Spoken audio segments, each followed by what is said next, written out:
ये जो चुनाव का फैसला आया है, कितना इस फैसले में दम है? माननीय न्यायालय को धन्यवाद दूंगा कि उन्होंने कम से कम एक पार्षदों का जो केस हुआ था उस पर निर्णय देने का काम किया कि लोकतंत्र बहाल हो। लोग परेशान हैं, जनप्रतिनिधि चाह रहे हैं कि चुनाव हो जल्द से जल्द। जनप्रतिनिधि चाहे नहीं चाहे, जनता त्राहिमाम कर रही है। कैसे देखते हैं आप राम मंदिर को लेकर? हम सब के लिए सौभाग्य का विषय है कि हम वही रामलला के मंदिर को वहीं विराजमान होते हुए देख रहे हैं और 22 तारीख को जिसकी प्राण प्रतिष्ठा हम सब के लिए एक बहुत बड़ा सौभाग्य वाला दिन है और हम सब उसकी खुशियां अभी से मनाने लगे हैं। नगर निकाय चुनाव को लेकर एक फैसले आते हैं कि 3 सप्ताह के अंदर चुनाव कराया जाए। कितने कार्य बाधित हैं और कितने कार्य हुए, इन तमाम मसलों को लेकर हमारे साथ निवर्तमान उप महापौर संजीव विजयवर्गीय मौजूद हैं। उनसे बातचीत करेंगे चुनाव को लेकर कि कितनी सुगबुगाहट है, कितनी तैयारियां चल रही, चूँकि लोकसभा चुनाव भी इसी साल होने हैं और विधानसभा चुनाव भी इसी साल होने हैं। इन तमाम चीज़ों को लेकर कितनी कार्य इस वक्त बाधित हैं और कितना लोग परेशान हैं, वार्डों में किस तरीके से कार्य किया जा रहा है, नहीं किया जा रहा है, इन तमाम चीज़ों को लेकर संजीव विजयवर्गीय से बात करेंगे।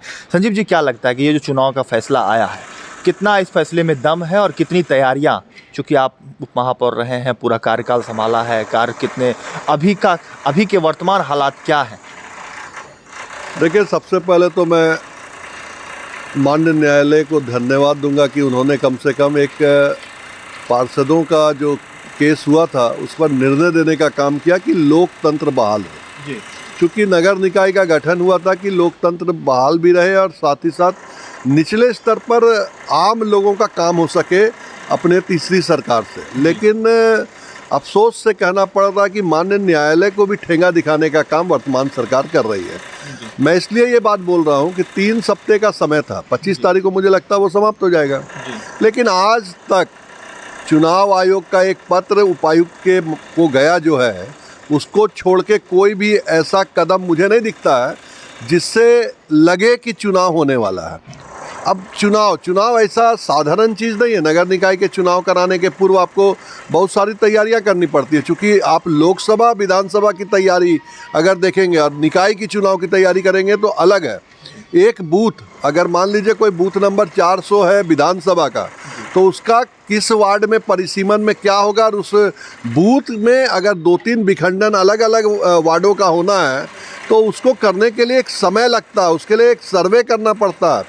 अगर आप पुराने मतदाता सूची से चुनाव करा लेते हैं तो फिर नए मतदाता जो इस 1 वर्ष में जुड़े हैं उनका क्या होगा। तो इन सब चीज़ों की प्रक्रिया में मुझे लगता है कि कम से कम अच्छा समय लगेगा। और प्लस आपने देखा ओबीसी आरक्षण के मामले को अभी तक ठंडे बस्ते में दबाए रखा है सरकार ने। ओबीसी आयोग को हवाला तो दे दिया कि हाँ भाई इसको करना है ट्रिपल टेस्टिंग, लेकिन ओबीसी आयोग के अध्यक्ष का गठन अभी तक नहीं हुआ। आप कैसे उम्मीद कर सकते हैं कि ओबीसी आयोग के अध्यक्ष के बिना ट्रिपल टेस्टिंग होगा? अगर ट्रिपल टेस्टिंग नहीं होता तो बिना ओबीसी के चुनाव कैसे संभव होगा? कहीं ना कहीं ओबीसीयों का जो हक है वो मारा जाएगा। सरकार बिल्कुल मुझे लगता है कि स्थिर हो गई है इस मामले में, वो चाहती भी नहीं है कि चुनाव हो, और कहीं ना कहीं कुछ उनके मन में है कि जो 21 दिन पूरा होते होते कुछ ना कुछ ऐसा खेल खेलेगी जिससे कि फिर से उसको समय मिल जाएगा। मुझे ऐसा प्रतीत होता। नहीं तो जिनको चुनाव कराना होता, माननीय न्यायालय ने जब कहा उसी दिन से रेस होते और उसके बाद उसकी प्रक्रिया में लगते, तो मुझे लगता है कि ऐसा असंभव सा चीज़ भी नहीं था। 21 दिन में आप ऐसी स्थिति में आ जाते कि आप एक तिथि निर्धारित करने का काम कर सकते थे और उससे चुनाव करा सकते थे। इस वक्त ताज़ा हालात, लोगों की समस्याएं को कितना देखते हैं, चूँकि आप रह चुके हैं पद पर, और कितना फ़ोन आपको आता है काम को लेकर, किस तरीके से कार्य इस वक्त किया जा रहा है, कितने कार्य लंबित आपको लग रहा है कि हैं और वो होना चाहिए था, आपने जो किया कुछ पेंडिंग हो गए होंगे? इस वक्त क्या ताज़ा हालात क्या हैं? लोग परेशान हैं, जनप्रतिनिधि चाह रहे हैं कि चुनाव हो जल्द से जल्द। देखिए, जनप्रतिनिधि चाहे नहीं चाहे, जनता त्राहिमाम कर रही है। इसलिए जनता त्राहिमाम कर रही है कि आज के दिन आप अगर पिछले 15 वर्षों का इतिहास देखेंगे, चूँकि 15 वर्ष लगातार मुझे नगर निगम का प्रतिनिधित्व करने का अवसर मिला, और मैंने देखा लोग अब सांसद विधायकों के पास कम, वार्ड की जनता वार्ड पार्षद के पास और महापौर उप महापौर के पास ज़्यादा जाना ईजी महसूस करती है। लेकिन आज के दिन जो परिस्थितियां बनी है उसमें एक मोहल्ले का काम कराने के लिए कौन योग्य व्यक्ति है उसका पहचान नहीं हो पा रहा है। लोग परेशान हैं। आज मेरे कार्यालय में आप अभी भी जाएंगे तो देखेंगे कुछ लोग बैठे होंगे जिनको आधार कार्ड बनाना है, उसको साइन चाहिए, वृद्धा पेंशन बनाना तो उनको साइन चाहिए। मैं तो भाई अभी भी कर रहा हूँ, इसलिए कर रहा हूँ कि अभी कोई जब तक नया प्रतिनिधि नहीं आता है या मैं दोबारा नहीं आता हूँ तब तक जनता जाएगी कहाँ। जनता का काम होना सबसे पहला ज़रूरी है, जिसको हम अभी भी सिग्नेचर करके पूरा करने का काम करते हैं। लेकिन सरकार इस ओर बिल्कुल नहीं देख रही है। और एक चीज़, सिग्नेचर तो एक चीज़ है, आप देखेंगे विकास की योजना में आज के दिन म्युनिसिपल कमिश्नर के पास जाके अपनी बातों को रखने वाले कितने नागरिक शहर में हैं, मैं इसकी बात आपको नहीं बता सकता। आप खुद समझदार हैं, आपको भी पता होगा। 5% लोग भी नगर निगम नहीं जाते हैं, लेकिन लोग परेशान हैं। जिनकी नालियां नहीं बनी, जिनके सड़क नहीं बने, पिछले 4 वर्षों में काम भी नहीं हुआ है। कोरोना के बाद हम लोगों ने बहुत सारा काम नहीं किया, जिससे कि जनता के काम काफ़ी लंबित है। बड़े बड़े नालियों की समस्या हर एक बरसात में आती है। हम लोगों ने कई योजना भेजने का काम किया था, लेकिन आज तक फंडिंग नहीं हुआ। आगे क्या होगा ये भी एक भविष्य के गर्त में है, और इस बरसात में भी क्या फिर हम डूबने का काम करेंगे, मुझे लगता है कि ये ज़रूर होगा। फिर सीवरेज का काम चल रहा है। सीवरेज के काम के अलावा हर घर जल नल मिशन योजना के तहत नल देने का काम चल रहा है। लेकिन आप देखेंगे हर एक गलियों में लोग जो काम लिए हैं, चाहे वो L&T हो या कोई भी कंपनी हो, जुड़कों के माध्यम से काम हो रहा है, लेकिन उसको कोड़ के उसको फिर से नहीं बनाना, कनेक्शन नहीं देना, मतलब इतनी परेशानियां हैं। जिसको वार्ड पार्षद जब रहते थे तो एक डर बना हुआ रहता था कंपनियों को कि भाई उस वार्ड में काम नहीं करेंगे तो कहीं ना कहीं मुझे एक उनका गुस्सा झेलना पड़ेगा और कहीं ना कहीं प्रशासनिक दिक्कत आएगी उनके भुगतान में। आज तो कोई परेशानी नहीं है, वो अपना एक फॉर्मल लेटर दे के कि हम इतना काम कर दिया, पेमेंट भी उठा ले रहे होंगे। तो आज इस स्थिति में रांची की जनता ठगी जा रही है, और रांची नहीं पूरे राज्य की जनता ठगी जा रही है कि प्रशासन के अंडर में आके लोग अपना काम भी नहीं करा पा रहे हैं, योजना पूरी नहीं हो पा रही है, योजना में जो पैसा आया उसका सही उपयोग नहीं हो पा रहा है, और सही डिमांड सरकार के पास नहीं रखी जा पा रही है, जिसके कारण आम लोग परेशान हैं। इसके अलावा एक ऐसी हमारे नगर निगम परिषद में एक संवैधानिक अधिकार दिया जाता है कि हम कोई नियमावली बना के सरकार को भेजते हैं, सरकार उसको लागू करने का काम करती है। अब आप देखिए बिल्डिंग बायलॉज, बिल्डिंग में भवन नियमितीकरण की जो योजना थी, मैं बहुत आंदोलन उसके लिए किया, लगातार सरकार पर प्रेशर बनाया। उस समय कमेटी भी बनी, उसके कुछ प्रस्ताव भी बने, लेकिन आप देख रहे हैं 1.5 साल से उस प्रस्ताव की बैठक मैं अटेंड करने गया था, मुझे लगता है स्मार्ट सिटी में वो बैठक हुई थी। 1.5 साल में भी सरकार प्रकाशित नहीं कर पाई है कि भवन नियमित कैसे होगा। कोई प्रेशर नहीं है, कोई प्रतिनिधि नहीं है, कोई बोलने वाला नहीं है, और उस कारण से सरकार शिथिल पड़ी हुई है। अब नियमितीकरण नहीं होगा तो कहीं ना कहीं लोगों के अंदर डर समाया रहेगा कि उनका भवन कब गिरेगा। देखिए रांची अनप्लान्ड सिटी, अनप्लान्ड वे में डेवलप हुआ। आज के दिन यहाँ 80% घर बिना नक्शा के हैं। अब उन बिना नक्शा वाले घरों को के अंदर भय आज नहीं, पिछले 20 वर्षों से समाया हुआ है कि कब निगम तोड़ दे।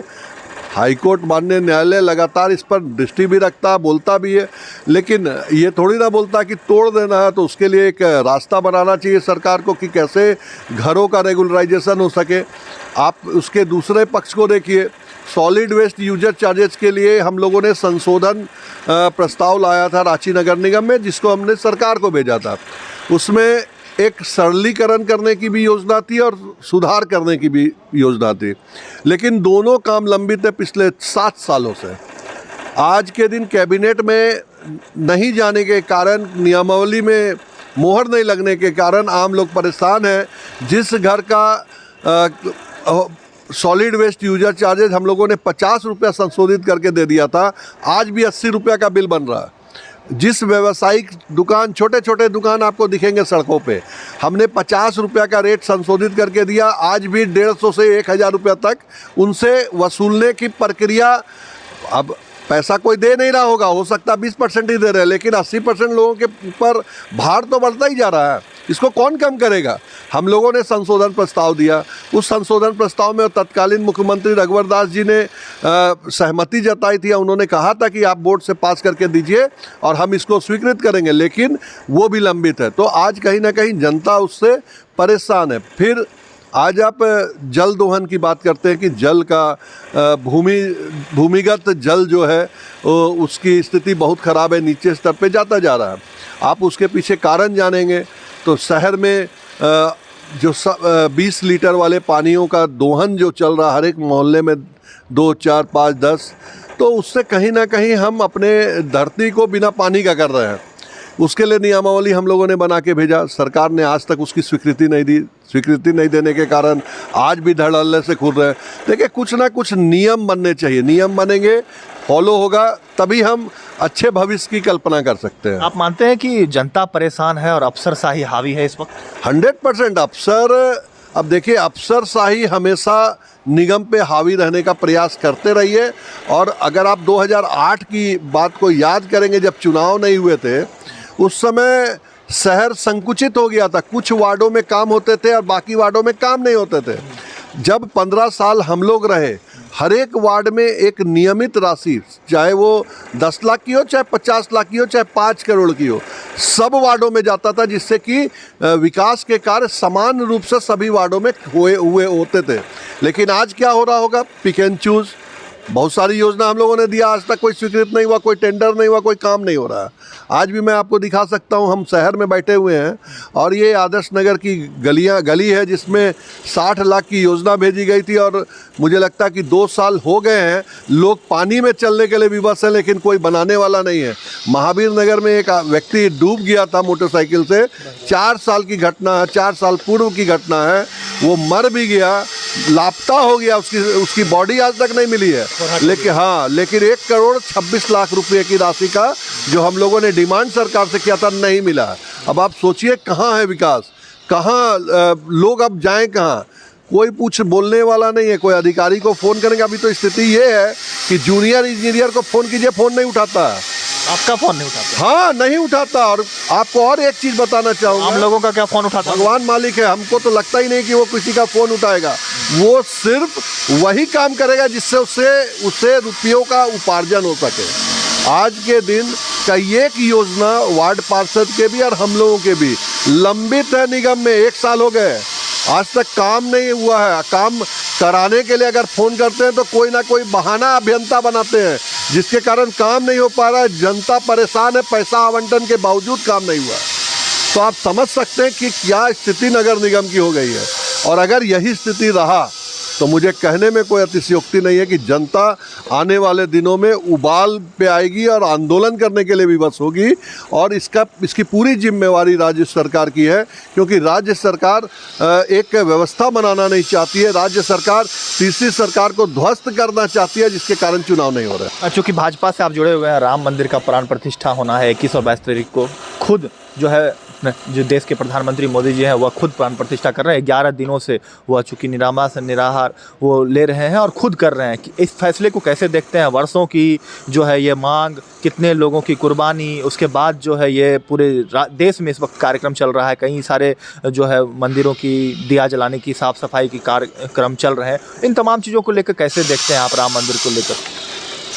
देखिए, हम सबके लिए सौभाग्य का क्षण है कि हमारे देश के माननीय प्रधानमंत्री नरेंद्र मोदी जी का नेतृत्व हमें 10 वर्षों से मिला है।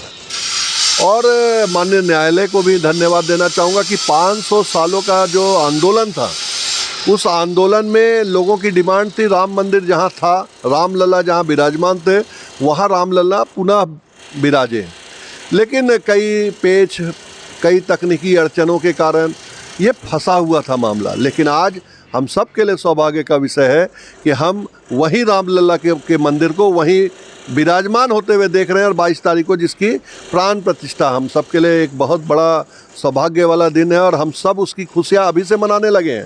पूरे शहर में कोई मंदिर आप जाइए, कोई ना कोई कार्यक्रम के लिए रूपरेखा लगाने के लिए लोग बैठे हुए हैं, कार्यकर्ता बैठे हुए हैं, लोग तैयारी कर रहे हैं। अब 22 तारीख को दीपावली तो एक साइड, 10 बार की दीपावली एक बार दीपावली के रूप में 22 तारीख को मनने जा रही है। तो हम सब के लिए एक बहुत बड़ा अच्छा विषय है।